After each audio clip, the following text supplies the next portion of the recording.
Agarro así el micrófono, mil disculpas, hubo un accidente en el camino, lo que hago en una hora lo hice en 2 horas y media. Tiene una definición en el diccionario, eso se llama Buenos Aires, ¿no? Así que mil disculpas, pero bueno, ya estamos acá. Y perdón decimos en la Argentina por la facha, perdón por la facha, que estoy medio deportivo también. Justamente nos viene muy bien para el tema que vamos a tomar hoy y que vamos a estar hablando, que tiene que ver con el iglesiar, ¿no? A los diferentes, ¿no? Así que comiencen conmigo. Muy bien, gracias por la paciencia. No sé si podemos extender, no sé que algunos quizás tienen compromisos y creo que los vamos a entender, pero todos aquellos que puedan extenderse para recuperar este tiempo perdido, sería buenísimo. Y si no, no sé si hay alguna manera después de hacerles acercar la parte que restaría en video, no sé, de alguna manera creo que lo vamos a solucionar. El, este, el pastor creo que tiene un asado, pero como todo siervo de Dios es capaz de dejar un asado en pro de estudiar la palabra del Señor, ¿no? Seguramente, ¿no? Aparte de envidia de todos los que no tenemos asado esta noche, ¿no? Muy bien, quiero arrancar, no quiero perder más tiempo, y quiero arrancar con algo que estuvimos viendo el encuentro anterior, la clase anterior, estuvimos viendo acerca de los paradigmas de las generaciones, ¿no? Y se acuerdan que vimos el paradigma de los abuelos, llamados cariñosamente, obviamente, los abuelos, pero son la generación que fundó nuestras congregaciones, y estaban basados en el paradigma de la veracidad, ¿no? Y desde la veracidad tuvo algo muy bueno que tenía que ver con la búsqueda de la profundidad teológica, la búsqueda bíblica, el fuerte énfasis en todo lo que tiene que ver con el estudio de la palabra, pero también lo que pudimos observar es que acompañado de eso, que es muy bueno, también vino acompañado de que se hizo un fuerte énfasis también en la legalidad del reino, que para ser parte del reino había cuestiones legales, ¿no? Y entonces aparece toda la religiosidad y cuestiones así, que la gente a veces nos ubica, los cristianos evangélicos, en ese tipo de mirada distorsionada acerca del evangelio. Yo creo que, no sé si alguien vio El Reino, esta serie, la verdad que yo no tuve tiempo para verlo, pero la gente tiene como una especie de mezcla, ¿no? de lo que somos nosotros en el liderazgo y lo que somos nosotros en nuestras iglesias. Yo creo que tiene que ver con los aspectos negativos que hemos sembrado a lo largo de la historia de la iglesia, ¿no? Pero que no tiene nada que ver con el evangelio ni con muchas iglesias que están en nuestro continente, que hacen un trabajo generoso, solidario, de mucho amor, ¿no? Después vimos la siguiente generación, que era la de los padres, que trajeron un mover, una renovación, pero muy fuertemente instalaron el paradigma de la relación. ¿Se acuerdan que hablamos sobre esto? Y el error, o también podríamos decir el aspecto débil o negativo, era un fuerte énfasis en el formato. Entonces era mucho más importante llenar los templos que saber cómo estaba la gente, ¿no? Entonces esto también nos trajo aparejados ciertos inconvenientes. Y lo que pensábamos que en el futuro va a venir muy fuertemente una generación que yo creo que va a estar en el paradigma de la inclusión, pero el aspecto débil va a ser la debilidad en los límites, ¿no? En una generación que no está basada en la veracidad, ¿no? Va a ser muy difícil entender cuáles son los límites de la inclusión, ¿no? Ahora, uno puede decir, qué mirada crítica, ¿no? Yo creo que es una mirada realista más que crítica, pero lo que tendría que haber pasado es lo que no sucedió, y es que cada una de estas generaciones tiene un aporte importantísimo para hacerle a la iglesia, y un error que se hubiese solucionado con la generación siguiente. Por ejemplo, yo creo que la legalidad se hubiese solucionado con la mirada de la relación. Yo creo que el énfasis en el formato se hubiese solucionado con la mirada de la inclusión. Si en lugar de haberse peleado, ¿no?, una generación con otra generación por cómo hacían iglesia, se hubiesen unido la iglesia de los abuelos hubiese enseñado a la iglesia de los padres cuestiones que tienen que ver con la veracidad, la iglesia de los padres le hubiesen enseñado a la iglesia de los abuelos cuestiones que tenían que ver con la puesta en escena, de la cercanía a la gente y una iglesia más relacional, más desestructurada. Y yo creo que así sucesivamente, si nosotros podemos como adultos bendecir a las nuevas generaciones y las nuevas generaciones bendecir a los adultos con una nueva visión, ahí sí la iglesia crece de manera saludable. Si nosotros mantenemos distancia generacional, es donde nos perdemos. Por algo el último libro de la Biblia, en el último capítulo, en el último versículo del último capítulo, el último libro del Antiguo Testamento, el libro de Malaquías, dice que Dios hará volver el corazón de los padres hacia los hijos, ¿no? Pero después dice de los hijos hacia los padres. Hay una estrecha relación entre ambos para que podamos los adultos dejar un legado, pero el joven también enseñarnos cómo ve las cosas de manera diferente a nosotros, ¿no?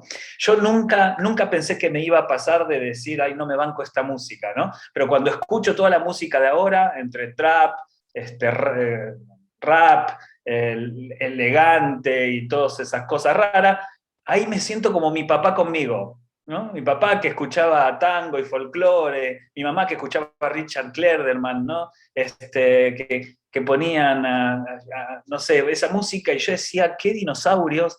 Y cuando yo ponía la música de Soda Stereo, Los Abuelos de la Nada, de Police, qué sé yo, me decían eso es mundano, qué sé yo, nunca me imaginé que yo iba a estar en el mismo lugar, diciéndole a mis hijos, por favor, poné música, pero no quiero batallas de gallo, de riña, de vaca, ni de nada por el estilo. No quiero nada de esas cosas, no quiero estar escuchando el... Es decir, no quiero... Yo digo, chao, ¿no? Estoy viejo, dije yo, ¿no? Y esto tiene que ver con que yo creo que si los jóvenes son humildes en recibir un legado y a la vez los adultos somos humildes en renovar el legado, podemos unir generaciones y entonces así fortalecernos. Pero quiero ir a la Biblia ahora, ¿no? Saben que toda esta discusión está en la palabra del Señor y por eso la palabra del Señor es más inteligente que nosotros. Entonces voy a ir rápidamente para que tengamos también un aporte desde la Biblia de lo que estamos hablando en cuanto específicamente a la generación de los hijos y lo que está por venir, ¿no? Vamos a pensar en San Pablo, ¿no? San Pablo en este momento de lo que vamos a hablar, cuando escribe la carta a Filemón, ya es una personalidad, es un influencer impresionante, ya tiene muchos seguidores, ya tiene un apellido, ya tiene un nombre, es muy conocido, ya es el apóstol Pablo, ya es una persona que ha vivido todo tipo de situaciones, pero está preso en Roma, ¿no? Ya está viejo, ya está enfermo, ¿no? Y él mismo nos va a enseñar acerca de la inclusión. Recuerden que cuando hablamos de la inclusión no nos estamos refiriendo específicamente a tener que aceptar todas las cosas que el mundo presente. Justamente lo que queremos es, a través de la veracidad y la relación, construir una iglesia inclusiva, pero bíblica y relacional, ¿no? ¿Está bien? Entonces, San Pablo, que ya es una eminencia, que ya es amado por muchos, odiado por otros, es temido por políticos y por gente de influencia, es querido por la iglesia, ha entregado toda su vida, tiene un historial de cosas muy difíciles de aceptar y tiene cosas muy grandes de parte de Dios. Al apóstol Pablo, ¿no? Tiene prontuario y tiene testimonio, tiene ambas cosas. Este apóstol, Pablo, escribe la carta a Filemón. ¿Quién es Filemón? ¿No? Filemón era un hombre muy acaudalado de Colosas, de hecho era rico, era millonario, tenía posesiones, tenía esclavos, tenía siervos, pero era uno de los líderes más importantes de la iglesia de Colosas, la famosa iglesia de la carta a los colosenses, ¿está bien? Formaba parte del equipo de liderazgo, pero era multimillonario, tenía mucho dinero, ¿está bien? ¿Sí? A ¿no? Pablo le escribe una carta personal para él, pero que debía leer delante de la congregación. Y arranca Pablo diciéndole, Filemón, siempre le doy gracias a mi Dios cuando oro por ti. Estoy leyendo la Nueva Traducción Viviente, ¿eh? Porque sigo oyendo de tu fe en el Señor Jesús y de tu amor por todo el pueblo de Dios. Miren la presentación de Pablo. Pablo lo primero que hace es ubicarnos. Siempre las cartas tienen esta organización, nos ubica, ¿no? Y lo primero que ubica Pablo es la importancia de Filemón en el reino de Dios, ¿no? La importancia de Filemón en el trabajo en la iglesia, ¿no? Entonces dice, yo siempre que me acuerdo cuando estoy orando, doy gracias a vos porque veo cómo creciste en el Señor Jesús y veo cómo vos trabajás por los hermanos y las hermanas. Esto es lo que dice Pablo. Lo ubica en un lugar de mucha importancia a Filemón y estamos hablando de un cristiano que no es un cristianator, ¿no? Es un cristiano de verdad, ¿está bien? Un cristiano que ama a la gente, un cristiano que trabaja por el Señor, ¿no? Ok, así arranca. Yo me imagino a Filemón diciendo gracias, gracias, gracias, gracias, gracias, gracias, ¿no? Es decir, se ensancharía su pecho, ¿no? de lo que justamente nada más y nada menos que Pablo le escribe. Ahora miren el versículo 6. Pido a Dios que pongas en práctica la generosidad que proviene de tu fe, a medida que comprendes y vives todo lo bueno que tenemos en Cristo. Yo acá me imagino Filemón que decía, gracias, gracias, gracias por este reconocimiento, gracias hermanos, los amo en el amor del Señor, no soy yo, es Cristo en mí, ¿no? Decir todas esas cosas. Pablo cambia la orientación de la carta y lo que le dice a Filemón es, yo sé que vos sos generoso. Y ahí yo me imagino, esto corre por mi cuenta, yo me imagino que Filemón empezó como, cuando un pastor te empieza a hablar de que vos sos generoso, ¿qué me va a pedir, no? Ya sacaba la chequera, Filemón diciendo, dale, dale, Pablo, ¿qué necesitas? ¿No? ¿Está bien? ¿No? Fíjense, pero fíjense la lógica de Pablo. Pido a Dios, es decir, es una oración de Pablo a Dios para que Filemón ponga en práctica el cristianismo. Es decir, la oración de Pablo es, Señor, te pido que Filemón pueda demostrar realmente que es cristiano. Qué linda oración para nosotros los que estamos en el pastorado, de poder decirle, me encantaría que tal hermano, Señor, muestre a Jesús. Tantas cosas le pedimos a Dios, muy pocas veces creo que nosotros debemos haber orado así, ¿no? Pido a Dios que pongas en práctica, y miren esto, dice, que pongas en práctica la generosidad que proviene de tu fe a medida que comprendes y vives todo lo bueno que tenemos en Cristo. Acá hay una fórmula a rescatar, no la pasemos de largo. Lo que está diciendo Pablo es, lo digo al revés, en la medida que nosotros vamos comprendiendo y viviendo lo que es Jesús en nuestra propia vida, en nuestro propio ministerio, nos volvemos generosos. Esto es lo que dice Pablo. Pablo dice que pongas en práctica la generosidad, está bien, tenemos que ser generosos, pero que esta generosidad es el resultado de conocer a Jesús y de poner en práctica el hecho de que conocemos a Jesús. Por eso dice, en la medida que comprendes y vives todo lo bueno que tenemos en Cristo. Por consiguiente, mis hermanos y mis hermanas, no existe cristiano ni cristiana que no sea generoso. Si sos cristiano y sos cristiana, la generosidad es una característica esencial. Porque la generosidad es lo que te brinda que vos te entregues por otro, que vos te sacrifiques por otro. Nosotros pensamos que la generosidad es solo dinero. No, ¿saben qué? Lo más fácil de dar es dinero. Lo más difícil es dar tiempo, es dar corazón, es que llores con el que llores, que ríes con el que ríe. ¿Está bien? Entonces fíjense que acá Pablo nos deja ya una fórmula, que no existe iglesia que comprenda y viva como Jesús y que exprese su fe, que no sea generosa. Y vuelvo a repetir, no se está refiriendo a dinero, se está refiriendo a algo mucho más importante que tiene que ver con la generosidad. Pero miren lo que dice Pablo ahora. Por esta razón me atrevo a pedirte un favor. Chao, dijo Filemón.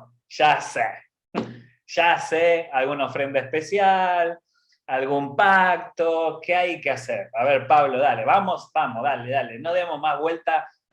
¿Cuánto necesitas de plata? Millonario él, me imagino que estaba acostumbrado a que la gente le pida, quizás Pablo le iba a pedir si tenía algún contacto en Roma para lograr salir en libertad, si podía darle algo de dinero, etcétera, etcétera, ¿no? Yo me imagino diciendo, a ver, ¿cuál es el favor? Y para colmo, Pablo se lo complica, porque le dice, podría exigírtelo en el nombre de Cristo, porque es correcto que lo hagas, pero por amor prefiero simplemente pedirte un favor. Toma esto como una petición mía, de Pablo. un hombre viejo y ahora también preso por la causa de Cristo Jesús. Como esto tenía que ser leído delante de toda la congregación, yo me imagino que mientras Filemón leía, toda la gente lo miraría de reojo como diciendo, no le vas a decir que no. Así que largá la billetera, lo que haya que dar hay que darlo, hermano. Si vos sos cristiano, tenés que volverte generoso. Y yo imagino que todos estarían pensando de que el pedido que Pablo lo está haciendo, que Pablo hasta dice, podría exigírtelo en el nombre de Jesús. Podría decirte, a lo anacondia, en el nombre de Cristo, Filemón, largá la billetera. ¿Está bien? ¿Sí? Sin embargo, no es eso lo que sucede. No, no es eso lo que Pablo está hablando, ¿no? Miren lo que sucede. Le dice, te suplico que muestres bondad a mi hijo Onésimo. Yo me imagino, cuando ya estaba sacando la billetera, Filemón, cuando le dice, lo que yo te pido es que le muestres bondad a mi hijo Onésimo. Yo me imagino, Filemón, esto corre por mi cuenta, me imagino como diciendo, ¿quién es Onésimo? Tanto lío. Y yo me imagino que miraría y siempre hay uno que está siempre cerca del pastor o una que está cerca de la pastora, ¿viste? Que son esos que vos decís, siempre está cerca del pastor, ¿no? Yo imagino uno que se le acerca a Filemón y le dice, Onésimo es uno que te robó y se escapó, ¿eh? Te lo digo yo en el amor de Cristo. ¿Está bien? Y entonces me imagino a Filemón, sé, ya sé, que ese hermanito complicado, ¿viste? No, ese hermanito, no, dejó muertos por todas las iglesias, no, ese hermanito, no, sí, ya me acuerdo quién es, Onésimo. ¿Saben quién era Onésimo? Se supone, porque no hay muchos datos de parte de la palabra, de la Biblia, pero por la tradición y los historiadores del momento, se cree que Onésimo era un esclavo de Filemón, que algo hizo, algunos dicen que le robó, otros dicen que lo traicionó, no sabemos bien, pero algo malo hizo y se escapó.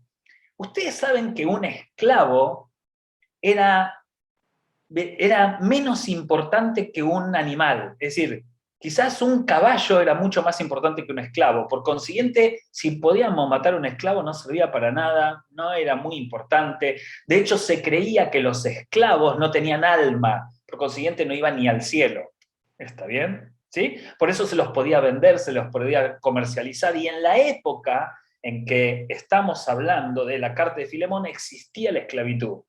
Y existían los siervos también. Ahora, el siervo era propiedad del amo y el esclavo no tenía directamente ninguna clase de importancia.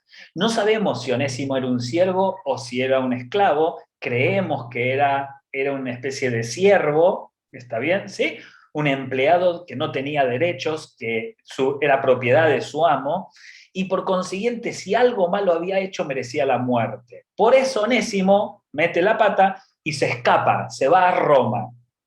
Deja Colosas, se escapa y se va a Roma. Y vi cómo hace las cosas en el Señor. En Roma escucha a Pablo, se convierte y pasa a ser una persona muy allegada a Pablo que lo acompaña aún en la cárcel.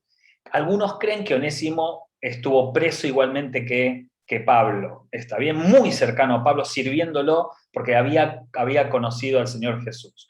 Por eso Pablo lo que le dice, ya viejo, ya cansado, ya creyendo de que son sus últimos años, le pide a Filemón que le muestre bondad a mi hijo Onésimo. Y nada más y nada menos que le dice mi hijo, el apóstol Pablo. ¿No? ¿Está bien? Ya no es el esclavo, ya no es el siervo, ya no es el ladrón, ya no es el traidor, ya no es el Icardi, ¿no? Es decir, que te traicionó, no sabemos qué, pero se mandó una icardiada. Ya no sabemos, es mi hijo, dice Pablo. Empiecen a analizar el corazón de Pablo, un corazón de inclusión. Porque Pablo podría haber dicho, lo lamento, Onésimo, eso no se hace. Y mucho menos a alguien que realmente es un siervo de Dios, un hijo del Señor, un líder de la iglesia, lo traicionaste, hacete cargo ahora, ¿no? No, Pablo tiene un corazón diferente. Ahora mira lo que le pide Pablo, le dice, te lo envío de vuelta y con él va mi corazón.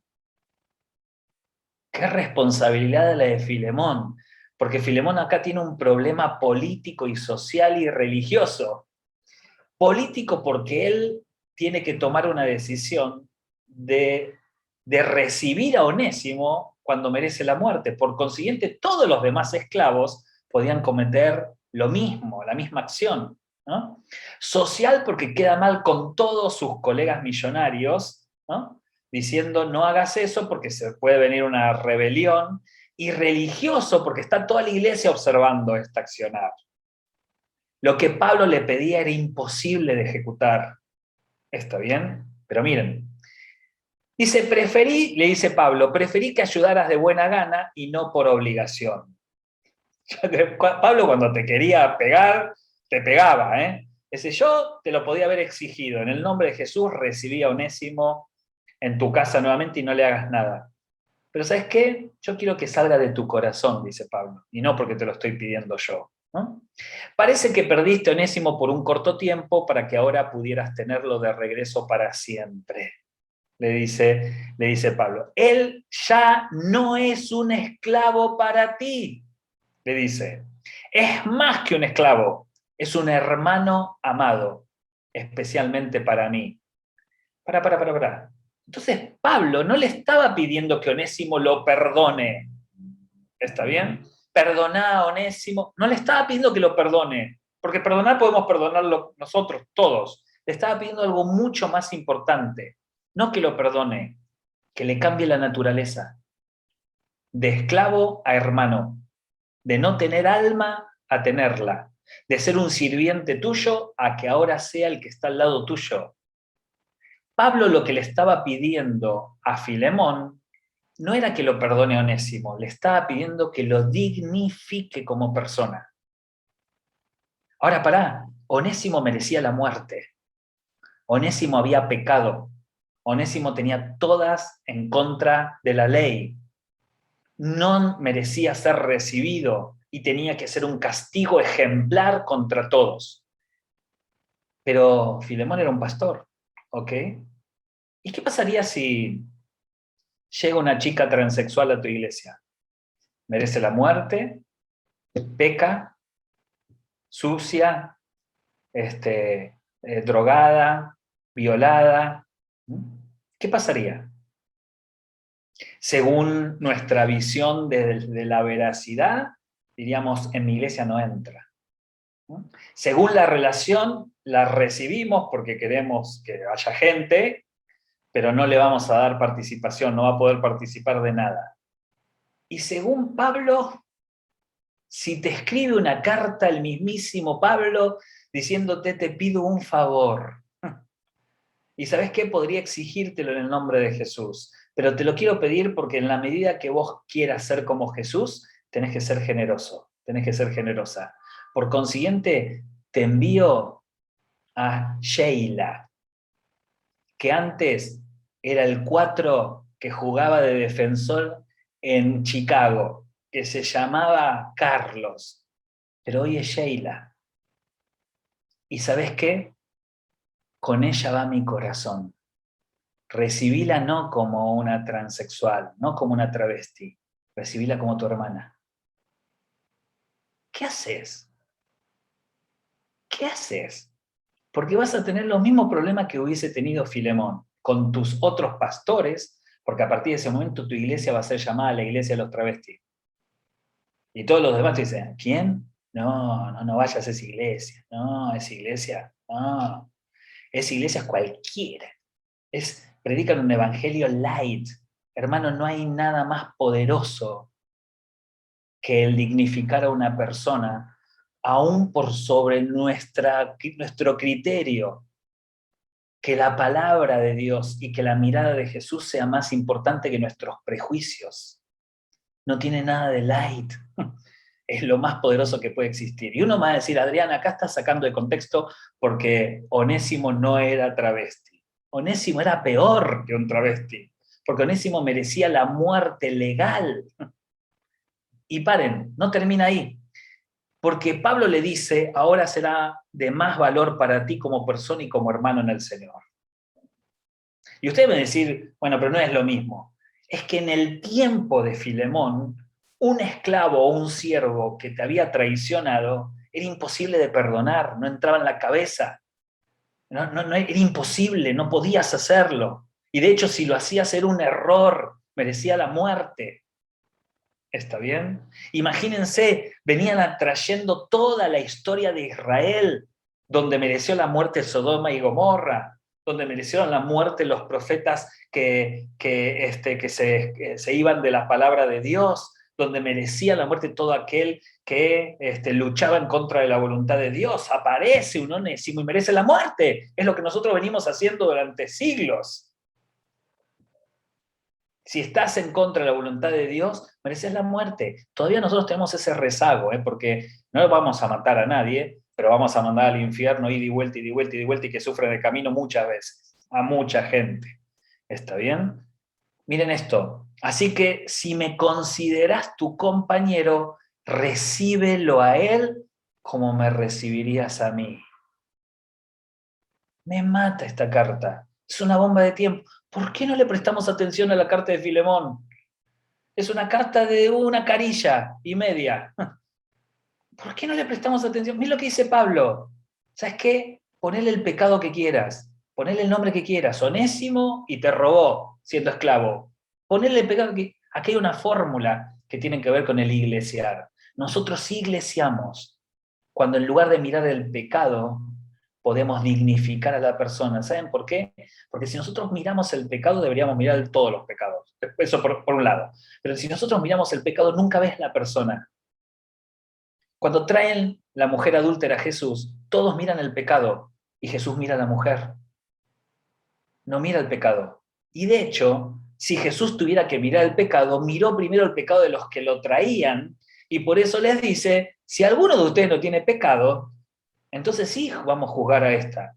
Pero si quieren que juzguemos a esta, tenemos que juzgar a todos los pecados, comenzando por el de ustedes. Es eso lo que le dice Jesús. ¿Mm? Y miren, esto me encanta, ¿no? Saben que cuando Pablo escribía, se supone que Pablo tenía algún problema en la vista, entonces tenía otros amigos o hermanos que escribían por él las cartas mientras él las redactaba. Lucas, por ejemplo, era uno de ellos, ¿no? Pero en este caso pasa algo diferente. Le dice, si te perjudicó de alguna manera o te debe algo, cobrámelo a mí. Yo, Pablo, escribo esto con mi propia mano. Yo te lo pagaré. Mis amigos, mis amigas, ¿por qué no tuve pastores así yo? Bueno, hubiesen tenido que pagar un montón de cosas, no por mí, ¿no? Pero, ¿cómo hubiese aprendido a ser cristiano con alguien así? En lugar de dejar caídos, en lugar de mirar de manera equivocada, ¿cómo no tuve a alguien que dijo, ¿qué, Adrián? Sí, que venga a mi iglesia, Adrián. No, no te conviene. Que venga a mi iglesia. Yo pago. Yo pago. ¿Mm? Yo me hago cargo. Cuando yo comprendí esto, yo oré al Señor diciéndole, Señor, la gente que viene a mi iglesia, yo pago. Si me equivoco, pago yo. Yo sé que muchos me van a discutir de por qué esa persona puede estar en el culto teniendo ese pecado, por qué aquel que tiene otro pecado, por qué aquel que se sabe un montón de cosas de él, por qué los recibo yo en mi iglesia, Señor, si me estoy equivocando, pago yo. Pero deja que ellos puedan estar en esta comunidad y que no se los mire de manera pecaminosa, y que al mirarlos con amor, Pedro dice, ¿no? El amigo de Pablo, Pedro dice, tengan sumo amor entre ustedes, es decir, ámense tanto como para, ¿sabes qué? Ámense tanto porque el amor cubre multitud de pecados. Otro versículo que no le prestamos atención nunca y ni sé todavía lo que significa. Sinceramente yo no lo puedo predicar porque todavía no sé lo que significa. ¿Qué significa? No que Dios cubra tus pecados, sino que el amor que nosotros tengamos entre nosotros cubra la multitud de nuestros pecados. Quiere decir de que si yo amo a mi hermano que está en pecado, el Señor ve mi amor hacia él y cubre sus pecados. No, yo no sé si lo que estoy diciendo es herejía, porque me suena herejía, ¿no? Me suena herejía, pero yo lo entiendo así. ¿Y saben dónde me di cuenta que esto sucedió? Abraham le pide a Dios que perdone a toda Sodoma si encontraba por lo menos 5 justos. ¿Qué significaba? Si había 5 justos en Sodoma, toda Sodoma hubiese sido perdonada. Y miren que Sodoma eran los peores de los peores, ¿eh? ¿Está bien? ¿Viste esa familia conflictiva que se fue de tu iglesia? Bueno, peor que esa familia de Sodoma, ¿eh? De verdad, ¿no? Y así todo, el Señor le dijo, bueno, dale, entendiste bien, Abraham, lo que es que te bendeciré y serás de bendición a las naciones.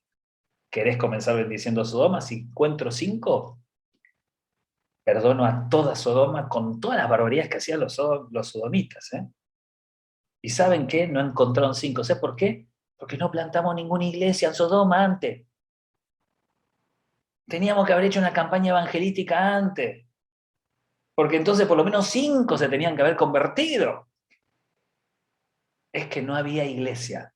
Pero si hubiese existido iglesia, con 5 miembros, no 5.000, con 5 miembros nada más, Sodoma hoy sería una ciudad existente. ¿Qué es entonces iglesial? Es dignificar. No es solamente palabras, no es solamente culto. Las palabras son importantes, los cultos son importantes. Es una actitud del corazón de toda cristiana y cristiano que ha conocido a Jesús, que comprende lo que es Jesús y vive lo que es Jesús, y entonces se vuelve generoso con el diferente. ¿Bien? Entonces quería ponerle el broche al encuentro anterior pensando que aún la Biblia nos anima a ser inclusivos. ¿Con quién? Con aquel que se equivocó, con el que la pifió, con el que pecó, ¿no? Aún si el pecado sigue siendo recurrente, nosotros no estamos llamados para juzgar, estamos llamados para acompañar, sostener las cargas, y que quiera el Señor que al ver el amor que vos le tenés por ese hermano o esa hermana que siempre mete la pata, entonces el amor que vos le tengas cubra la multitud de sus pecados. ¿Sí? Muy bien, quiera el Señor que haya muchos Pablos entre nosotros, pero también quiera el Señor que haya mucho Filemón entre nosotros, que recibió seguramente Onésimo, aunque no lo sabemos, nos imaginamos que sí, ¿no? Que lo recibió. ¿Saben para qué? Para que los que somos Onésimo tengamos una partecita en la iglesia. ¿Sí? Muy bien. ¿Algo para decir? Así es, de tremenda verdad, empatía. Pastor, ¿cuál es su CBU? Se le manda una ofrenda, tranquila, tranquila. Bueno, muy bien, ¿no? Tenemos esos comentarios, buenísimo. Vamos al contenido de este encuentro. ¿Está bien? ¿Sí? Nosotros ahora vamos a otro tema, ¿eh? Saltamos a otro tema y quiero hacerlo rápido porque yo les he, como Onésimo, les pido que sean Filemón, como Onésimo les he robado media hora al llegar tarde, así que quiero recuperar rápidamente este tiempo perdido, ¿no? La iglesia fue conformada desde antes de Constantino y armó la iglesia institucional, fue conformada desde lo que yo entiendo como la unicultura, ¿no? ¿Está bien? ¿Qué es la unicultura? Es entender a la iglesia creyendo que existe una sola cultura predominante. Ese es el problema que tuvo para mí cada uno de los paradigmas, de creer que su paradigma era el paradigma correcto y no lo de los demás. Si se hubiese vuelto, ¿no?, multicultural, hubiese entonces el paradigma de la veracidad, aceptado el paradigma de la relación, el paradigma de la relación, aceptado el de la veracidad, y entre los dos hubiesen hecho una iglesia bíblica y vincular. Y lo mismo entonces hubiésemos sido una iglesia bíblica y vincular, y hubiésemos ido al encuentro de la inclusión ya teniendo bien parámetros bíblicos y bien parámetros relacionales. Con una iglesia centrada en la palabra, pero una iglesia cercana a la gente, metida en la cultura, con discusiones que hubiésemos dicho, no tenemos que discutir esto. Hermano, de verdad les digo, si usted quiere discutir, que hoy fui a la barbería y me hice este cortecito hermoso, sexy, si usted quiere discutir esto, perdemos el tiempo, porque mientras discutimos mi barba, hay gente que se va al infierno, ¿no? Entonces no discutamos cosas que no tienen sentido de discutir, vamos al nudo, y es cómo podemos hacer una iglesia que sepa iglesiar y que sepa mostrar a Jesús en sus acciones. ¿Qué es la multicultura? La capacidad que debe tener la iglesia de aceptar distintas opiniones, distintas maneras de pensar, distintos estratos sociales, distintas experiencias de vida. ¿Está bien? ¿Sí? Pero fíjense que la unicultura fue tan fuerte que hasta todos nos tuvimos que amoldar a una sola cultura. ¿Está bien? Entonces la música estaba pensado, y yo creo que la cultura predominante siempre fue la cultura del adulto. ¿Está bien? ¿Sí? Del adulto. Fíjense que los niños, yo me acuerdo que yo tenía 4 o 5 años, y yo me tenía que ir a mi iglesia bautista, y en Banfield, sentarme en el sillón, ¿cómo se llama? Banco, y estar ahí 1 hora y media, 2 horas, no entendiendo nada. Entonces, para mí como niño, ir a la iglesia era la peor tortura, ¿no?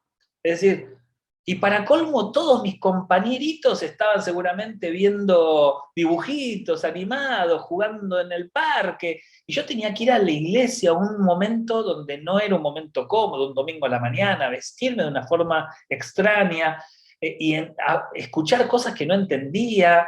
A veces algunas cosas me daban miedo. ¿Está bien? ¿Saben por qué? Porque estaba todo pensado para el adulto. Después empezamos a meter culturas, pero que no se relacionaban una con la otra. Empezamos a hacer culto de niños, porque entendimos que teníamos que impactar a los niños con un lenguaje cercano a los niños y una forma cercana a los niños. Otra cultura totalmente diferente. Y otro dijeron, bueno, hagamos un culto para adolescentes también, aparte del de jóvenes. Y así fuimos creando espacios culturales, ¿no? Diferentes el uno para el otro, pero no congeniaban. De hecho, sin dar nombres, ¿ustedes qué piensan cuando yo les digo, esta es una iglesia orientada a los jóvenes? ¿Qué nombre se te viene a la mente? Claro, y vos imagínate que vos vas a una iglesia orientada para jóvenes y es como que yo me quedo como, me siento, viste, como el patriarca de los pájaros, ¿no? Me siento como el maestro Yoda ahí, ¿no? Me siento como el papá Pitufo, todos jovencitos y lindos son encima, ¿no? Y uno que es más viejito y feo, te quedás, aparte saltan, gritan, y vos decís, más bajo, cuando dice, vamos a brincar al Señor, vos decís, no, otra vez brincar, hermano, anda a CrossFit si querés brincar, pero déjanos sentadito un ratito, por lo menos lo más viejito, ¿viste? Es decir, claro, porque todo está pensado para jóvenes, entonces los más viejitos nos sentimos desplazados. Ahora, cuando hacemos un culto pensando en lo más viejito, los jóvenes se aburren. Entonces no tenemos la capacidad de hacer algo que incluya a todos. Eso sería la multicultura. ¿Está bien? Una posibilidad de pensar en una iglesia que pueda convivir con las distintas culturas. O hacemos una iglesia para gente de dinero o hacemos una iglesia para gente humilde. ¿Cómo nos cuesta juntar a los dos, que puedan convivir los dos? ¿No? O hacemos una iglesia con mucha música o hacemos una iglesia con mucha predicación. Las dos cosas es como qué difícil que es, ¿viste? Qué difícil que es. Y ni hablar si haces una música pensado en algo contemporáneo, haces una música pensado en la gente más grande. Yo conozco una iglesia en Lanús que tiene 2 cultos. Los domingos a la mañana hacen himnos, ¿no? Y dura 1 hora el culto, y el domingo a la tarde hacen todo, punche, punche, punche, punche, y dura como 2 horas, porque ya solamente la música dura 1 hora. ¿Está bien? Entonces fíjense que ellos pensaron en satisfacer las dos culturas, pero separadas, escindidas. Son 2 iglesias totalmente diferentes. Está bien, no pueden convivir, ¿no? Ahora, cuando pensamos en la multicultura en la iglesia, no solamente nos estamos refiriendo a la multicultura con aspectos que tienen que ver con formato. Fíjense que estaba cayendo en el paradigma de la relación y un énfasis en el formato, ¿no? Ah, sí, la música fuerte, la música baja, es decir, formato. Quiero pensar en la iglesia en cuanto a las posibilidades de más allá de la música que escuchemos, cómo nos vistamos y demás, una iglesia con distintos aportes, ¿no?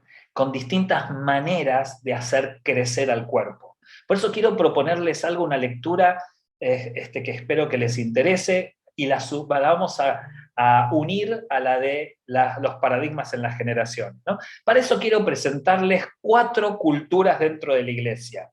La cultura reformadora, la cultura pensadora, la cultura motivadora y la cultura ejecutadora. Voy a hablar de los reformadores o reformadoras, ¿sí? De los pensadores o pensadoras, de los motivadores o motivadoras y de los ejecutadores o ejecutadoras, ¿no? Para que todos los chicos y las chicas y los chiques estén contentos, vamos a hablar de los dos. ¿Está bien? ¿Sí? Vamos a empezar por los primeros. ¿Quiénes son los reformadores? Son la minoría. Lo que yo llamo reformadores son un pequeño grupo minúsculo. Son muy críticos con la iglesia y a la vez son criticados por eso, ¿no? Tienen una mirada macro. ¿Qué significa una mirada macro? Ellos miran así en forma general y les cuesta una mirada micro, una mirada en particular. Son aquellos que hacen cosas diferentes, que piensan diferente, entonces son enjuiciados como herejes. ¿Está bien? ¿Sí? ¿Eh? No hay puntos medios para ellos, son extremistas en sus posturas. Para ellos el fin justifica los medios, ¿no? Vos invitás a predicar a un reformador, casi seguro que todos se vayan enojados, porque dicen cosas que vos decís, mira, ¿cómo se le ocurrió decir semejante cosa? ¿Eh? ¿Está bien? ¿Sí? Porque es un reformador, ¿no? Tiene una bomba y se va. ¿Está bien? Si vos le decís, pero sé más suave, porque hay mucha gente que se puede lastimar con lo que vos decís, no me importa, el fin justifica los medios. No me importa, lo que yo tengo para decir, que valga, y que si alguien se tiene que enojar, que se enoje. ¿Está bien? ¿Está bien? ¿Sí? Poseen siempre un pensamiento original, no repiten nada de nadie, y no son bien entendidos. Estos son los reformadores. ¿Sí? Vamos a pensar, ahora sí quiero que participen, por favor, ahí en el chat. Piensen en nombres de reformadores. Vamos a sacar a Jesús, a todos los personajes de la Biblia saquémoslo, ¿está bien? Pero un gran reformador fue para nosotros nada más y nada menos que Martín Lutero. ¿Está bien? ¿Sí? Ahora, nosotros como que lo amamos a Lutero casi sin saber absolutamente nada de él, pero lo amamos, ¿no? Porque gracias a él hubo toda una reforma en el ambiente católico que termina siendo el resultado del protestantismo y después venimos nosotros los evangélicos. Pero nosotros, si nos ponemos a pensar lo que decía Lutero, lo increíble era, ¿saben que tuvo que escaparse exiliado, fue excomulgado de la iglesia, tuvo que estar perseguido? Ese era un reformador, ¿está bien? Ahora decimos, qué grande Lutero, ¿no? Pero cuando después nos dicen, vos sabés que Lutero fumaba pipa y le daba la cerveza, ¿no? Ah, sí, claro, bueno, no sabía, porque era lo característico en aquel momento, ¿no? Mira vos. Siempre hay algo de los reformadores que no nos gustan, porque el reformador es tomado como un rebelde, ¿está bien? Pero cuando vos te pones en la piel de un reformador, empezás a darte cuenta que es una persona incómoda, es una persona que ve más allá de lo que nosotros vemos. Muchos reformadores dicen hoy algo y va a ser entendido dentro de 30 años. Pero durante esos 30 años los vamos a asesinar, a maltratar, a criticar, ¿está bien? No leas ese libro, no lo escuches, no lo sigas en las redes sociales, porque son reformadores, ¿no? Son muy poquitos, casi no hay reformadores, es lo triste, ¿no? Pero vamos a pensar, quiero que me tiren nombres de reformadores. Puede ser que haya un reformador que fue un reformador en un aspecto y no en otros. ¿Está bien? ¿Sí? Puede ser que alguien haya sido reformador en su momento, que fue muy criticado, y hoy todos hacemos lo que ese reformador enseñó. ¿Está bien? ¿Sí? Vamos a tirar nombre, vamos a ver entonces. Acá, Junior Zapata, dicen sí, muy bien. No sé, Charlie Barreto, la verdad que para mí es el gran reformador de estos tiempos. Para que se den cuenta de lo que es Junior Zapata, les invito a que entren en mi canal de YouTube. Hay una conversación con un hereje, nada más y nada menos, le puse así el título, y es con Junior Zapata, y él lo que dice, miren si no es un reformador, ¿no? Saben que él estudió con Francis Schaeffer, fue parte del equipo de Francis Schaeffer. Francis Schaeffer fue un teólogo muy importante, me imagino, creo yo en la década del 70, que fue el que acuñó el término que algo es cristocéntrico, ¿sí? Fue Francis Schaeffer, ¿no? Y Francis Schaeffer decía, nosotros no vamos a la iglesia, sino que somos la iglesia. Bueno, ese pensamiento era de Francis Schaeffer. Junior estudió con él, pero en paralelo en la Sorbona, en París, Junior estudió con Foucault, o Foucault, ¿no? Foucault, ¿no? Que muchos de los que deben haber ido a la universidad, en relacionado con ciencias sociales, deben haber estudiado o leído escritos de Foucault, Michel Foucault, Bueno, Junior estuvo en el grupo de estudio tanto de Francis Schaeffer, por eso escuchar a Junior es un placer. ¿Saben las cosas que dice Junior, por ejemplo, como reformador? Que para él Dios no es grande, Dios es extremadamente pequeño. Y él tiene la teoría que la micronésima parte de un átomo es más poderoso que todo un organismo. Y él te dice así, vos sos un cuerpo, con que una sola célula se vuelva loca, vos tenés cáncer. Una sola célula, ¿eh? Entonces hay más poder en lo pequeño que en lo magnífico. Dios es tan pequeño que es imposible de pensar. Es tan pequeño que tiene tanto poder como para destruir todo el universo. Entonces él habla de la iglesia atómica. Por favor, entren en esa conversación con un hereje que lo explica mejor que yo, ¿no? Pero para mí, realmente es un reformador, ¿está bien? ¿Sí? Por eso mucha gente lo ama y mucha gente lo odia, mucha gente no lo quiere ni escuchar, pero yo los animo a que puedan estar escuchándolo, ¿está bien? A él. Muy bien. Después acá dice que el apóstol Lucas Vaca, yo creo que también es un reformador, y que como todo reformador en cualquier momento lo metemos en la hoguera, ¿no? ¿Está bien? Pero también, ¿no?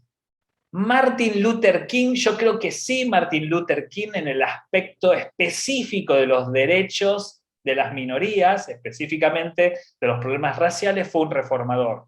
¿Está bien? Hubo otros también, pero el más destacado fue él. Calcino, ahí no lo conozco, ¿no? No lo conozco. Dante Gebel, yo no lo pondría a Dante Gebel como un reformador, lo podemos poner en otro grupo después, piensen si no lo pondríamos en otro grupo, ¿no? Calvino, Calvino era un reformador, sí, exacto, muy bien, ¿no? César Soto para mí, yo lo pondría en otro grupo a César Soto. También hice conversaciones con un hereje, con César Soto. Ahora me estoy dando cuenta que mis amigos están todos mal, ¿no? Por eso soy así yo. Hice también conversaciones con un hereje. Entren a mi canal de YouTube y escuchen esa conversación con César Soto. Yo lo pondría en otro lugar. Esperemos un poquito a ver si lo podemos ubicar en otro lugar. John Knox. No lo conozco, ¿no? No lo conozco, pero ustedes lo deben conocer. Benjamín Parras, no lo conozco, pero ustedes quizás lo pueden conocer y puede ser un reformador, ¿está bien? Pero fíjense que no tenemos muchos nombres, ¿vieron? Yo creo que en algún momento Marcos Witt fue un reformador en cuanto a la alabanza y la adoración.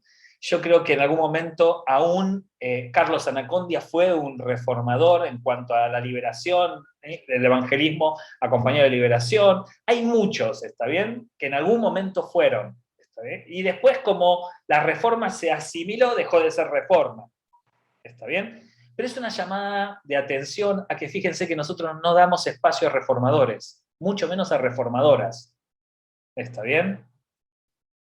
Quizás hay reformadores que hoy la iglesia no está aceptando, entonces están por fuera de la iglesia hablando.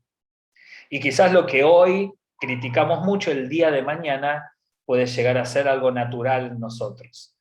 Lo único que voy a decir, acá me ponen que yo soy reformador, no, a mí no me da el cuero para ser reformador. Aparte, demasiados problemas tengo como para también hacer reformador. No creo que sea reformador. ¿Se entiende? Yo creo que tenemos que permitir que haya gente que sea disidente. Tenemos que permitir que haya gente que diga cosas que no nos gusta escuchar, pero que nos pueden hacer analizar las cosas de distinta manera, aún examinándolo todo y diciendo que no. Pero por lo menos le decimos que no y es un ejercicio muy interesante para nuestra fe. ¿Está bien? ¿Sí? Entonces, estos son los reformadores. Casi no existen, solemos nosotros... Hubo una época que la iglesia los mataba de verdad, hoy creo que los matamos espiritualmente o los matamos anímicamente o nos convertimos en los famosos haters, ¿no? Que en las redes sociales cada vez que alguien escribe algo, lo asesinamos, ¿no? Estos son los reformadores. Vamos a los siguientes. Después están los pensadores. Hay muy pocos reformadores, pero sí tenemos muchos pensadores. Pensadores sí hay muchos. ¿Qué característica tienen los pensadores? Desarrollan pensamiento. ¿Está bien? Tienen ideas que las son transformadas en pensamientos. Son buenos constructores de conceptos. Destacan los detalles. Fomentan seguidores. Mucha gente dice, lo sigo porque me gusta lo que escribe. pensador, ¿está bien? Se preocupan por la decodificación del mensaje, a diferencia del reformador que tira una bomba y no le importa nada, ¿no? Y si se enojan con él, se va feliz porque se enojaron con él porque él es un reformador. El pensador no, el pensador quiere que la gente reciba el mensaje, que se entienda, suelen ser maestros de la palabra, ¿está bien? ¿Sí? Son sociables, son analíticos, pero malos ejecutadores. ¿Qué significa esto? Que tienen muy buenas ideas, pero cuando las quieren llevar a la práctica, vos decís, no, vos pensá, dejá que yo lo hago, ¿no? ¿Está bien? Y el medio es importante para su fin, a diferencia del reformador, que el fin justifica los medios, pueden decir una barbaridad. Para estos, fíjense que sí les interesa que la gente entienda bien las cosas, entonces el medio es importante, ¿sí? Acá tenemos pensadores. Yo creo que César Soto es un pensador. Fíjense que él explica las cosas para que lo entienda. Yo lo pondría más como un pensador importantísimo de estos tiempos, pero lo pondría como un pensador. Por favor, también si quieren aprender cosas de la Biblia, vean el canal de César Soto, ¿está bien? Tiene cosas increíbles. Muy bien. Nombres de pensadores. Vamos a ver, nombre de pensadores. ¿Qué se les ocurre? Lucas Leis, muy bien. Yo creo que en un momento Lucas fue un reformador, ¿está bien? Cuando nadie hablaba de capacitación específica y profesional de liderazgo juvenil, él fue uno de los pioneros, ¿no? Pero hoy creo que es un pensador, ¿está bien? Sí, sí, sí. Y a ver, no es que el reformador es más importante que el pensador, ¿eh? No, no, no, no. Acá todos somos importantes. Todo lo que hagamos es importante para la obra. Uno puede decir, ay, qué cool, sos reformador. No, para mí no tiene nada de cool ser reformador. Uno tiene que ser lo que Dios te llamó a ser, y eso es cool, ¿no? Cumplir con el llamado de Dios es cool, ¿no? Muy bien, el apóstol Balestreri, ustedes lo conocerán, yo no lo conozco tanto, lo conozco de nombre, pero no lo conozco tanto, pero puede ser un pensador. Muy bien, otros nombres de pensadores. A ver qué se les ocurre, vamos, hay un montón, ¿eh? Miren, tenemos desde la derecha hasta la izquierda, desde los antipentecostales hasta los ultrapentecostales. En los antipentecostales podemos encontrar a Piper, MacArthur, MacDonald, ¿está bien? ¿Sí? A mí me llama la atención de pentecostales que van con la Biblia MacArthur. Yo digo, porque saben que MacArthur en una oportunidad escribió un libro que se llama Fuego Extraño en contra del movimiento pentecostal. Y en una oportunidad dijo él, yo lo repito porque lo dijo él, que Satanás, que el pentecostalismo había hecho más daño que el mismísimo Satanás a la iglesia. Así que imagínense, ahora, es un pensador, ¿está bien? Es un pensador, nos puede gustar o no gustar lo que dice, puede ser muy duro en sus apreciaciones, pero es un pensador. Del otro lado tenemos a Gille Ávila, que también era un pensador. ¿Está bien? Es el otro extremo. O tenemos a Guillermo Maldonado, ¿entendés? Que también es el otro extremo, MacArthur, ¿está bien? En el medio tenemos a Alex San Pedro, me parece muy bien. Para mí Alex San Pedro es un pensador extraordinario, ¿no? Bueno, me ponen a mí, en algunas cosas sí, yo creo que en algunas cosas sí, pero yo no me siento cómodo en ninguno, ¿está bien? Pensemos, yo creo que Jesús Adrián Romero, más allá de ser un músico, es un pensador, ¿está bien? Yo creo que Cash Luna es un pensador. Fíjense que son gente que genera un concepto que uno no lo sabía, ¿está bien? Son pensadores, ¿no? Eso no significa que todo lo que generan es bueno. Yo creo que de todo pensador hay un 20-30% que realmente es muy bueno y el 70% es como que no sirve para nada. Pero ese 30% realmente puede bendecir a multitudes. Entonces, cuando uno escucha un pensador y no estás de acuerdo, no te preocupes. Está bien, déjalo que piense, déjalo que enseñe. Si hay cosas que no están dentro de tu concepción teológica, bueno, como dice la palabra, ¿no? Examinalo todo, retener lo bueno para vos. C.C. Lewis era un pensador, sí, muy bien, ¿no? Pero bueno, acá hay millones. Y acá sí encontramos muchas mujeres. Yo creo que Kathryn Kuhlman era una pensadora, ¿no? Creó toda una manera de entender la intercesión. Yo creo que Cindy Jacobs también es una pensadora. Está bien, acá vamos a encontrar muchos. Y quizás en el equipo entre ustedes hay algún reformador, por eso siempre es el que uno dice, Señor, por favor, dos cosas, o llévatelo a tu presencia o que se vaya a otra iglesia, ¿no? Porque siempre discute todo, nunca está de acuerdo con nada, ¿no? Es decir, ¿no?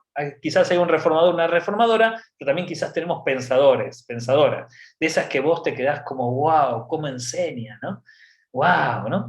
Pero el pensador es el que genera pensamiento. A veces son ideas originales, conceptos originales, como el que les decía de cristocéntrico, ¿está bien? ¿Sí? A veces son conceptos que eran difíciles de entender y un pensador o una pensadora te lo permite entender con facilidad. ¿Sí? Ok. Estos son los pensadores. Vamos al siguiente. Siguientes son los motivadores. Estos sí que hay muchos también. Así como está el reformador y está el pensador, tenemos que dar gracias a Dios por todos los motivadores que tenemos, porque son empáticos, son sensibles a las necesidades de la gente. No generan cambios radicales, pero son muy buenos comunicadores. ¿Está bien? Vos vas a un congreso y escuchás a un reformador y decís, cualquiera, no le inviten más. Dice cualquier cosa. ¿Está bien? Escuchás a un pensador y vos estás así. ¿No? Porque suelen ser como muy fuertes en sus pensamientos, medio aburridones, ¿no? Decir, ¿no?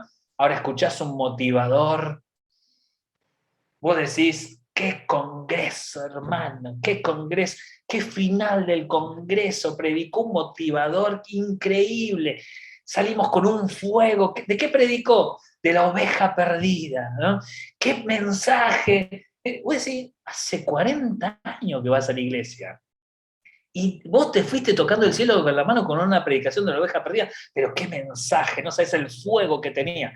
Esos son los hermanos sumamente necesarios que tienen un mensaje muy potente y motivador. ¿Por qué? Porque responden a las necesidades de la gente. ¿Está bien? Se alienan al discurso, es decir, por lo general, si hablamos de los sueños, hablamos de los sueños, si hablamos de prosperidad, hablamos de prosperidad, si hablamos de, ¿no? de que vos sos fuerte en el Señor, son temas que se alienan al discurso. Tienen un mensaje digerible, la gente lo entiende, lo nuevito como el de años. ¿Sí? Se acercan mucho a la gente, ¿sí? Y demuestran mucha simpatía. Así, el reformador tiene 5 personas que lo siguen en sus redes sociales. El pensador tiene 5.000. El motivador tiene 5 millones. ¿Está bien? ¿Sí? ¿Ah? Nombres de motivadores. Acá yo pondría Dante. ¿Está bien? ¿Se entiende? Porque para mí Dante tiene una forma de llegar a la gente única. Puede ser que a veces enseñe conceptos, pero no son conceptos de un reformador o de un pensador, son conceptos de alguien que ha entendido que está puesta de parte del Señor para que la gente se vaya explotada con sus mensajes. ¿Sí? Muy bien. Daniel Javif, sí, muy bien, sí, él es un muy buen motivador. ¿Sí? Estamateas es un muy buen motivador, ¿sí? Muy bien. Maxwell, por momento puede ser un pensador, pero cuando vos lo escuchás es un motivador, sí, muy bien. Cash Luna, Ronnie Oliveira, muy bien, si los pusieron, ¿no? Joel Austin, muy bien, ¿sí? Son motivadores, muy bien. Yo creo que Chris Méndez, hoy por hoy, Dios lo está usando con una predicación muy motivacional. A veces pensamos que por decir motivacional está como por debajo de los pensadores, pero volvemos a lo mismo, necesitamos a todos. ¿Está bien? ¿Sí? La iglesia necesita a todos. Y mientras el Señor esté con vos, hace que esa palabra le llegue al corazón de la gente y es el objetivo. ¿Está bien? ¿Sí? Pero fíjense que vamos entendiendo cómo es la multicultura entonces, ¿no? ¿Sí? Muy bien, ¿no? Quiero que piensen si hay entre nosotros motivadoras o motivadores, ¿viste? Eso que vos te dices, cada vez que habla baja la presencia del Señor, ¿no? ¿Sí? Esos son motivadores. Muy bien. Y los últimos son los ejecutadores, que son el corazón de la obra. Son la gran mayoría. Son fáciles de adaptar a la cultura. Un ejecutador es el que realmente está haciendo las cosas. ¿Está bien? ¿Sí? Es decir, yo vengo acá y enseño, pero hay 40 ejecutadores que si llevan las enseñanzas, mi enseñanza no serviría de nada si nadie la escucha. ¿Está bien? Si nadie la pone en práctica. Pero cuando la empezamos a poner en práctica, se hace una onda expansiva de cada predicación. ¿Está bien? Si las predicaciones son muy buenas, pero no hay ejecutadores y ejecutadores, no sirve de nada la predicación. Es un eco que resuena en el vacío. Y a la vez tenemos que dar gracias a Dios por los millones de ejecutadores que tenemos en el continente, mis hermanos y mis hermanas. Si pensamos en las mega iglesias, las más grandes de las grandes, en el continente pueden llegar a haber 20. Pero después hay millones de iglesias en donde no llega nadie. Hay millones de pastores que nadie va a invitar a su congreso, ni van a ser conocidos, pero están llevando el evangelio donde nadie está yendo. Esos son los ejecutadores y son el corazón de la obra. Sin ellos sería imposible. Claro, como no están en las redes sociales, no están en las marquesinas de los congresos, no escriben libros que leen millones, nosotros pensamos que son de segunda categoría, de tercera, de cuarta, de quinta categoría. Pero no nos damos cuenta que el Señor que ve todas las cosas sabe que es mucho más importante estos pastores que quizás tienen 50 miembros, 100 miembros, que no van a tener nunca 10.000, pero que aman a esos 100 como si fuesen sus propios hijos, que van con todo su corazón a predicar el evangelio a los lugares más recónditos. Son los ejecutadores. Por eso son el corazón de la obra. Y son líderes convincentes, porque sus congregaciones los siguen, los aman, ¿sí? Son buenos multiplicadores. Fíjense que hace un tiempo atrás medio como que se armó una moda que todavía persiste, donde hay mucha gente que no te dice Dios te bendiga, te dice Dios te bendice. ¿Está bien? Y tiene toda una explicación entre gramatical, entre de la semántica, de la sintaxis y todas las cuestiones ahí, ¿no? Tiene una explicación de por qué, ¿no? Pero fíjense que esto debe haber salido del pensamiento de alguien. Alguien en algún lado, yo no sé, pero debe haber enseñado eso, y empezó a haber ejecutadores, que en lugar de decirte Dios te bendiga, te dice Dios te bendice, mi hermano, Dios te bendice, mi hermano, Dios te bendice. Es decir, esa enseñanza que debe haber partido de alguien que desconozco quién es, tuvo ejecutadores que los llevó a la práctica. ¿Está bien? Hay un montón de palabras que nacen de alguien y toman un efecto viral de onda expansiva, y que entonces todos empezamos a hablar como habló alguien por primera vez en algún lugar, todos empezamos a hablar de esa forma. ¿Está bien? Entonces ustedes fíjense que hay muchas palabras que se van como poniendo de moda. ¿Por qué es esto? Gracias a los ejecutadores, que de una enseñanza la multiplican. ¿Está bien? ¿Y por qué? Yo siempre digo, por ejemplo, ¿por qué muchos predicadores hacen esto, ¿no? Y aquí está el Señor. Vieron que hacen como un saltito, ¿no? El talón hace ti, ti, ti, ti, ti, así, ¿no? ¿Conocen? Bueno, alguien en alguna oportunidad debe haberlo hecho por primera vez, y todos deben haber dicho, a partir de ahora, saltito. ¿Está bien? ¿Sí? En mi época, cuando era chico, los predicadores, había muchos predicadores onda Gigi Ávila, que agarraban el dedo así, y caminaban de un lado al otro así. ¿Está bien? ¿Saben por qué? Porque eran ejecutadores. Uno puede decir, lo están copiando. Yo no sé si lo están copiando o si lo están copiando, no importa. Son una onda expansiva de enseñanzas. ¿Está bien? ¿Sí? ¿Sí? Así que fíjense que nosotros estamos cruzados. Si vos sos una muy buena ejecutadora, gloria a Dios, mi hermana. Si vos sos un buen ejecutador, gloria a Dios, mi hermano, porque significa que vos estás multiplicando cosas que le hacen bien al reino. ¿Está bien? ¿Sí? Muy bien. Entonces, son efectivos, son el corazón de la obra, aprenden fácilmente, ¿no? Son fieles a sus convicciones y están atentos a los cambios. ¿Está bien? Así que tenemos 4 grupos. ¿Se acuerdan cuáles eran? Vamos a pensar, bueno, en ejecutadores, bendecido decimos. Está bien, claro, sí. Bendecido, bendecido mi hermana, bendecido mi hermano. Sí, muy bien, ¿no?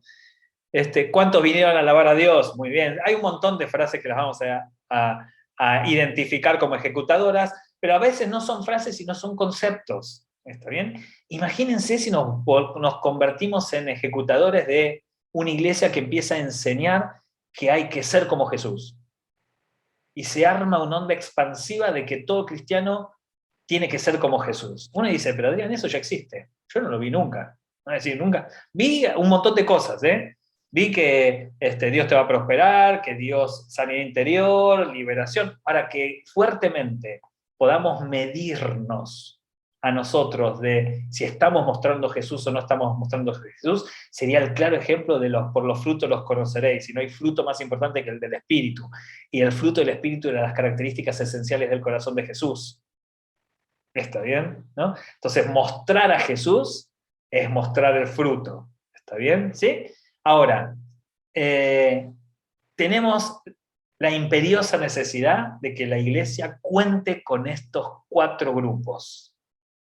Pero vamos a pensar en esto, ¿no? Yo creo que en el continente, en América Latina, ¿está bien? Hoy vamos a encontrar a lo sumo 2 reformadores. No hay más. ¿Está bien? Puede haber otros que están por fuera de la iglesia, pero 2.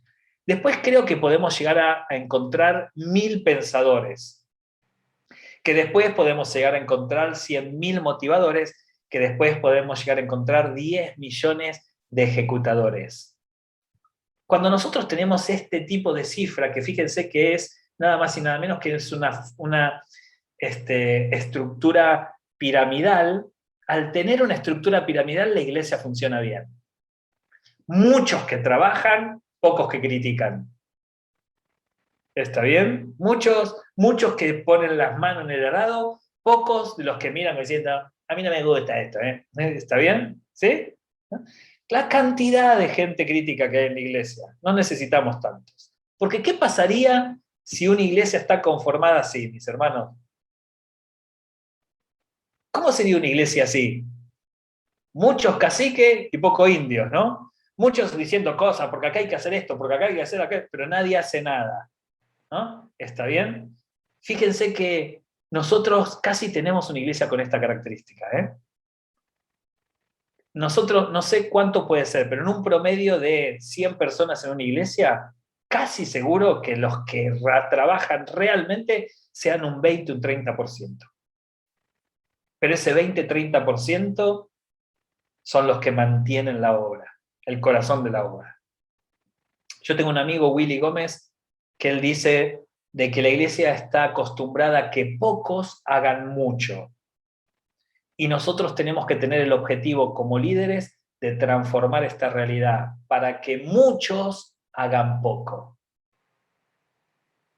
¿Está bien? Cuando nosotros tenemos a poquitos que hacen mucho, terminan agotados espiritualmente, teniendo que no poder dedicarle tiempo a sus familias, jóvenes que son poquitos que hacen muchas cosas en la iglesia, entonces no tienen tiempo para estudiar, para trabajar, entramos en una crisis. Ahora, cuando nosotros tenemos mucha gente que hace poquito, tiene tiempo para muchas cosas.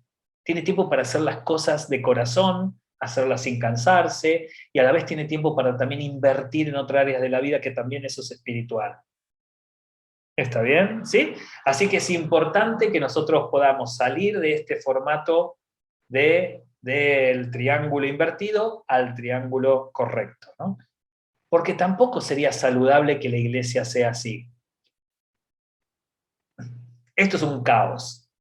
¿Entendés? Imagínense, todos gritarían cualquier cosa.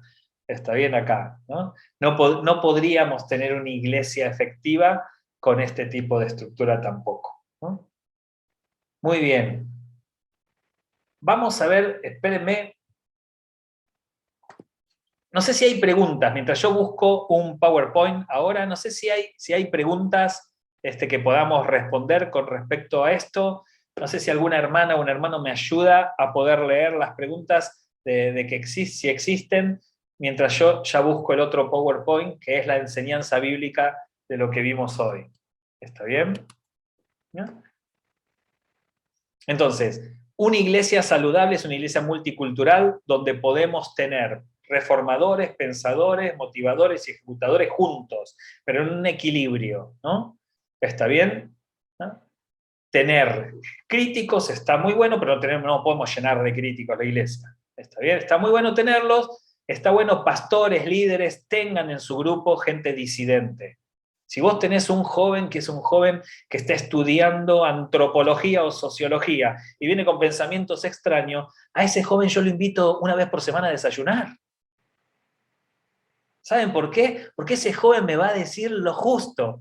Al que tengo siempre al lado, que yo le pregunto, ¿y cómo lo viste? Glorioso, pastor. Este siempre me dice glorioso. ¿Está bien? ¿No? No, yo quiero a este joven que cuando yo le digo qué pensás de la iglesia, te haga así. ¿Vos querés que te diga de verdad? Yo quiero ese. ¿No? A ese lo invito a un McDonald's. ¿No? Porque ese me va a batir la justa, voy a aprender. Entonces tengamos oportunidad de no asesinar a los genios. En el libro Mentes Peligrosas, en el último libro que yo escribí, hay un capítulo donde yo hago una reformulación de una canción de Pablo Milanés, ¿no? Una canción que fue escrita para recordar parte de la dictadura chilena y de las personas asesinadas por la dictadura chilena, que se llama Yo pisaré esas calles nuevamente. ¿Está bien? De Pablo Milanés. Cada vez que yo escuchaba esa canción me dolía el corazón y no entendía por qué, hasta que me di cuenta por qué. Porque yo no conozco mucho de la historia de Chile, pero a mí me conectaba con que, wow, porque dice esta canción que yo pisaré esas calles nuevamente, las calles de mi Santiago ensangrentado. Y en una hermosa, creo que dice, hermosa plaza liberada, me detendré a llorar por los ausentes, dice la canción. Y yo, ¿saben por qué siempre me impactó esa canción? Porque yo dije, Señor, en algún momento todos los que amamos la iglesia tenemos que detenernos a llorar por aquellos que hemos maltratado, por los ausentes, que quizás es tu hijo, tu hija, que le hemos dicho que era mundana porque venía vestido de una forma y ahora nosotros nos vestimos de esa forma, ¿no? O quizás era tu hijo que quiso hacer un tipo de música que lo tratamos mal y ahora hacemos ese tipo de música, ¿no? Esa diferente que tendríamos que haber sido inclusivos. Por eso yo digo, no, inclusivo no es solamente en lo sexual, inclusivo es en muchas áreas de la vida, ¿no? Donde necesitamos llorar por aquellos que nosotros hemos rechazado, hemos lastimado, ¿no? ¿Está bien? Entonces, qué bueno que podamos pensar en una iglesia multicultural. Si tenés disidentes, nada mejor que tenerlos cerca, porque te vas a decir lo justo ese. Si tenés pensadores, dale espacios a los pensadores. Si tenés motivadores, dale espacios. Y sobre todas las cosas necesitamos una iglesia ejecutadora. Que nosotros como pastores seamos ejecutadores. Quiero ser, antes de ir a la parte de la Biblia de hoy, que quiero darles otra idea como la que vimos de Onésimo, Filemón y Pablo, quiero darles otra diferente, pero antes de eso, quiero que hagamos un ejercicio, ¿sí? Ustedes cuentan con $1.000.000 para hacer el congreso más increíble en tu ciudad. ¿Está bien? Tenés $1.000.000. Pero podés invitar a quien quieras. Pero obviamente tienen que ser invitados, que la gente salga bendecida. ¿Está bien? ¿Sí? No vas a traer a Lady Gaga, ¿no? Es decir, ¿no? ¿Está bien? ¿Sí? Ok. No, lo que ustedes quieran, ¿eh? ¿Está bien? ¿Sí? Quiero que hagan un ejercicio y lo pongan en el chat. 3 predicadoras o predicadores que vos invitarías y en dónde harías ese congreso. Pero tiene que ser un congreso que explote la ciudad, ¿está bien? ¿Sí? No me vengan con cosas raras, ¿eh? Tiene que ser un congreso. ¿A quién invitarías si tenés ese presupuesto? Puedes invitar a la persona que realmente vos creas que bendice, que la gente va a salir llena, que el lugar va a ser espectacular. ¿Dónde lo harían? ¿Listos? Ya vamos a pensar y escribimos y vamos a leer los ejemplos. ¿Sí? Ok, entonces alguien dice que traería a Dante Gebel, estoy de acuerdo, ¿no? Dante para mí tiene que ser, ¿sí? Ok, dice un evangelista, pero nombres, ¿a quién traería? Tenés posibilidad de traer al que quieras, ¿está bien? ¿Sí? ¿Sí? ¿A quién traerías? Vamos. Marcos Brunet, ok, congreso con Dante Gebel y Marcos Brunet, ¿le parece bien? ¿Suena bien eso? Sí, ¿no? Muy bien, ¿quién más? Vamos, tiene que haber más, vamos. A trabajar, necesito que trabajen, piensen. ¿A quién traerías? Tenés la posibilidad de traer al que quieras. Marcos Witt, Marcos Brunet, Dante Gebel, muy bien, vamos muy bien. Yo creo que ese sería un congresazo. ¿Sí? A Junior, también Junior es caro. Porque te pide un hotel que tenga vinoteca, ¿no? Marcos Witt, muy bien, ¿sí? ¿Ok? ¿Quién más? ¿No? Josías, el profeta, sería medio complicado para traerlo al profeta, ¿no? Ok, Luna Park, Hillsong con Brian Houston. Bien, congreso también interesante este, ¿no? Luna Park, Hillsong de música, Brian Houston, no sé, Brian Houston como predicador, ¿sí? Ok, muy bien, ¿no? Marcos Barrientos suena bien. Lucas Vaca es caro, Lucas Vaca es caro, pero podemos hacer. Cash Luna también muy bien, ¿sí? Yo creo que también sería un congreso muy bueno. Marcos Barrientos, Lucas Vaca, Cash Luna. Ok, ¿alguien más? Uno más, vamos. Vamos, vamos, ¿quién se anima? ¿Quién se anima? Necesitamos que hagan este ejercicio. Uno más. Vale repetir, no hay problema. ¿Hay alguien más? ¿Alguien más? Vamos. La profeta Natalia y a Gicia, puede ser, en la arena en Villa Mercedes. Villa Mercedes de San Luis. ¿Sí? Ok. Lucas Vaca y Cris Méndez. Muy bien, ¿no? Ahora quiero que hagamos lo siguiente. Fíjense en la lista. Ahora hacer, ¿eh? Marcos Brunet, Dante Gebel y Balistreri, ¿no? Balistreri. Ok, muy bien, muy bien. Fíjense en tu congreso cuántos reformadores hay.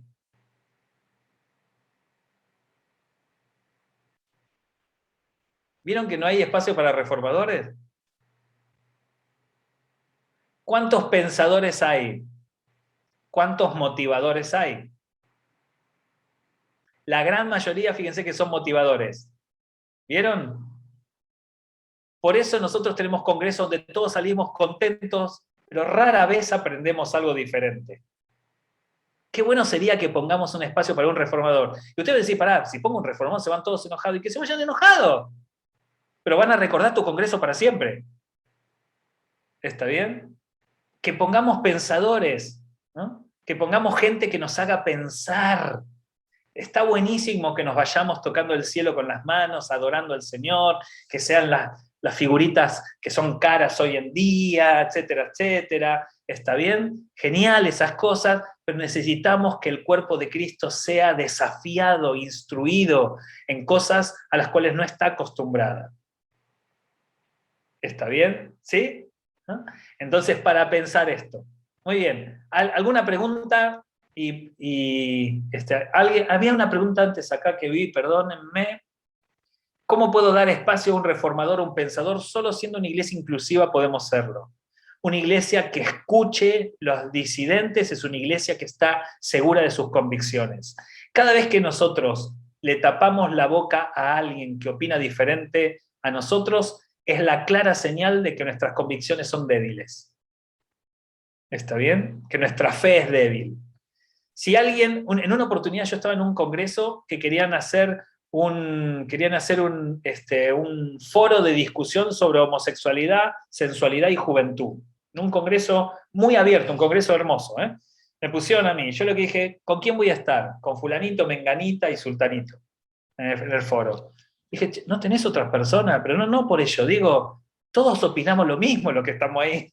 Es decir, todos vamos a decir lo mismo, por eso en los foros no hay discusión. Yo le dije, no, haz una cosa, trae a alguien del LGTBI, van a querer venir, seguro. Invita a un congreso cristiano a alguien del LGTBI y que se siente conmigo a discutir.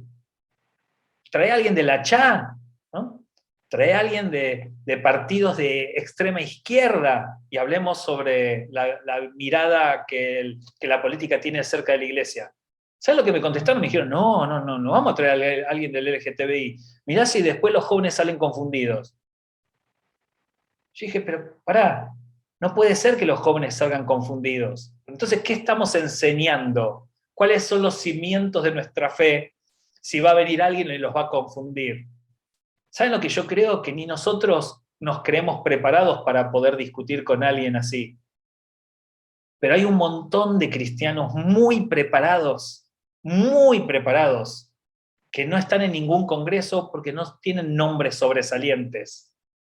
Pero son cristianos que son científicos. Viviana Barón, actual rectora, ella fue la editora de todos los libros míos, actual rectora del Seminario Internacional Bautista, una mujer, doctora en educación científica del CONICET.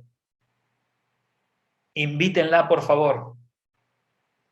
El pastor David Fusaro, de una iglesia acá en Lanús, es el vicedirector del Departamento de Ginecología de la Fundación Favaloro. Es pastor de una iglesia acá en Lanús. ¿Usted lo conoce? No. Él fue un investigador con un laboratorio por distintos medicamentos relacionados con la ginecología.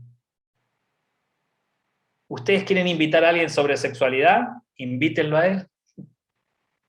Hay un montón de gente que nosotros ni conocemos. ¿Saben por qué? Porque no están dentro del circuito de la iglesia. Son reformadores muchos de ellos, ¿eh? Porque quizás te dicen algo como cristiano que vos te quedás diciendo, pará, eso no era lo que nosotros pensábamos. Pero escuchalos. Son investigadores, son científicos y son cristianos, en algunos casos hasta pastores, ¿no? Escuchemos voces disidentes y ¿saben qué? Podemos decir, gracias por dar tu opinión, no estamos de acuerdo, pero la verdad que nos ayuda a poder escuchar algo diferente, y punto. ¿Está bien? Muy bien, ¿alguna pregunta más? Es muy difícil mantener la armonía, decíselo a Jesús con los discípulos. Justamente ahora quiero hablar sobre eso. Antes de irnos, tenemos 10 minutos. No sé si quieren que deje este tema, porque lo voy a dar muy rápido, de la iglesia equidistante.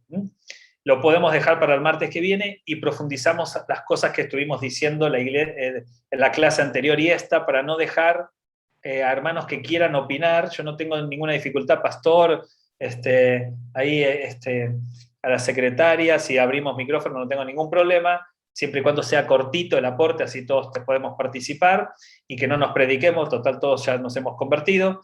Pero si hay alguien que quiera decir algo y practicamos sobre esta propuesta que yo le digo, que iglesiar es dignificar, iglesiar es crear espacio aún para los que no tienen espacio dentro de la iglesia.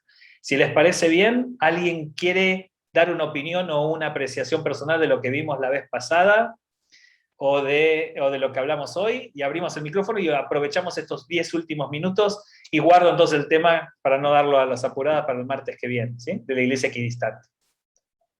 Y el martes que viene vamos a hablar de la iglesia equidistante y vamos a hablar de la pirámide de Maslow. Está bien, suena interesante, ¿no? Yo pongo nombres para que suene interesante. Después no es tan interesante, pero el nombre es genial, ¿no? Muy bien. ¿Quién quiere abrir su micrófono? Levanta la manito o nos hace seña, y así, si alguien quiere decirnos algo o una opinión de lo que estuvimos viendo, tiene la oportunidad de hacerlo.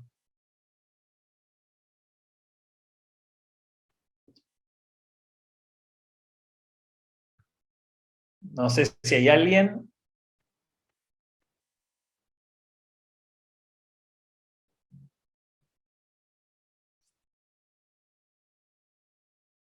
¿Estamos todos de acuerdo entonces con todo? ¿Alguien quiere acotar algo?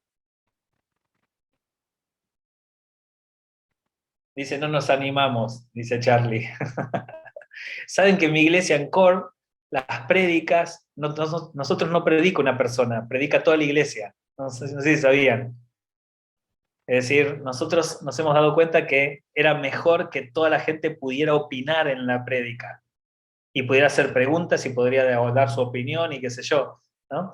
Y hay todo tipo de opiniones, correctas e incorrectas, pero las correctas nos bendice, las incorrectas podemos aclararlas. Así que nos viene muy bien y se arma todo un debate donde algunos se acaloran los debates por las distintas cosas. En una oportunidad yo estaba predicando y Juan Ignacio tenía 17 años, levanta la mano y me dice, Adrián, porque a mí no me dicen pastor, ¿no? Solamente cuando me hacen bullying me dicen pastor, así como haciendo bullying. Si no me dicen Adrián, digo, sí, ¿qué pasa, Juan? ¿No tenés otra prédica? Porque esta es muy mala. Y yo me quedé así como diciendo, yo jamás le hubiese podido decir a mi pastor, don Roberto Martínez, que su prédica era muy mala cuando yo era chico. Gana tenía, pero no se lo hubiese podido hacer, ¿no? Y entonces, para colmo, miro así y están todos el grupo duro, le decimos nosotros, el liderazgo sería, y me hacen así. Como diciendo, tiene razón, ¿no? Así que más vale que en ese momento cambiamos la prédica. Y no saben qué bueno que es para un predicador que alguien le discuta la prédica. Porque las veces que a mí me discutieron la prédica, las conclusiones que sacamos fueron mejores que las que yo había planeado. Obviamente me adjudiqué eso, ¿no? Dije, yo lo tenía organizado de esta forma, ¿no? Pero muy bueno cuando esto sucede. Así que aprendamos a opinar.